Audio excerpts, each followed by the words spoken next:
বিসমিল্লাহির রহমানির রহিম। দেশ বিদেশ দূর দূরান্তে যে যেখান থেকে আমার ভিডিও দেখছেন সবাইকে জানাচ্ছি শুভেচ্ছা, অভিনন্দন ও আসসালামু আলাইকুম ওয়া রাহমাতুল্লাহ।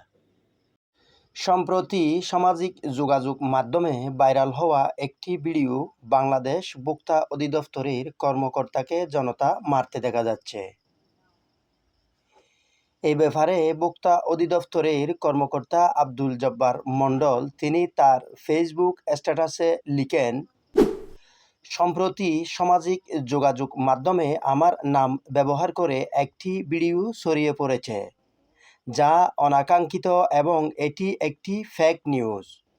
এই ভিডিও এর সাথে আমার কোনো ধরনের সংশ্লিষ্টতা নেই। আমাকে আপনাদের প্রার্থনায় রাখবেন। সামাজিক যোগাযোগ মাধ্যমে বিভ্রান্তিকর তথ্য ছড়ালে কী শাস্তি হতে পারে? সবার সতর্ক থাকা উচিত। ১. ডিজিটাল নিরাপত্তা আইন ২০১৮, ডিজিটাল সিকিউরিটি ACT ২০১৮ ধারা ২৫, মিথ্যা বা বিভ্রান্তিকর তথ্য প্রকাশ। যদি কেউ ইচ্ছাকৃতভাবে মিথ্যা বা বিভ্রান্তিকর তথ্য প্রকাশ করে, যার দ্বারা জনমনে বিভ্রান্তি সৃষ্টি হয়, মানহানি হয়, আইন শৃঙ্খলা পরিস্থিতির অবনতি ঘটে, তাহলে শাস্তি হতে পারে সর্বোচ্চ ৩ বছর পর্যন্ত কারাদণ্ড বা ৩ লাখ টাকা পর্যন্ত জরিমানা বা উভয় দণ্ড। ২.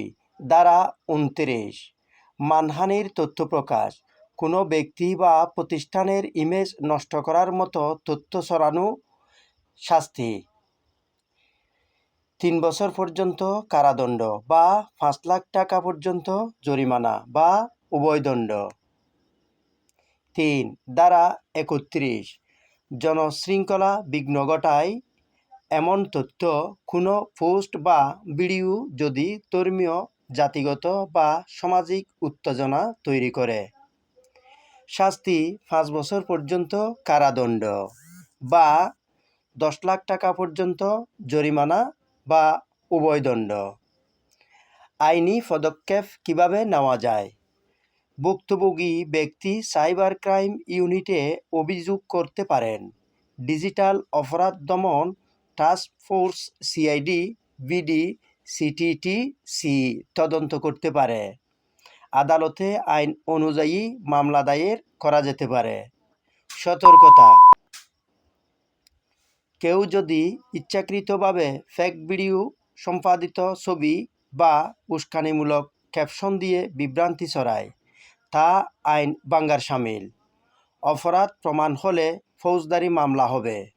তাই সকল ফেসবুক ব্যবহারকারী ভাইদের প্রতি অনুরোধ, বিভ্রান্তিকর পোস্ট না করার জন্য। বিভ্রান্তিকর পোস্ট ছড়ালে আপনার আইনগত শাস্তি হতে পারে। ধন্যবাদ। আসসালামু আলাইকুম। আল্লাহ হাফেজ।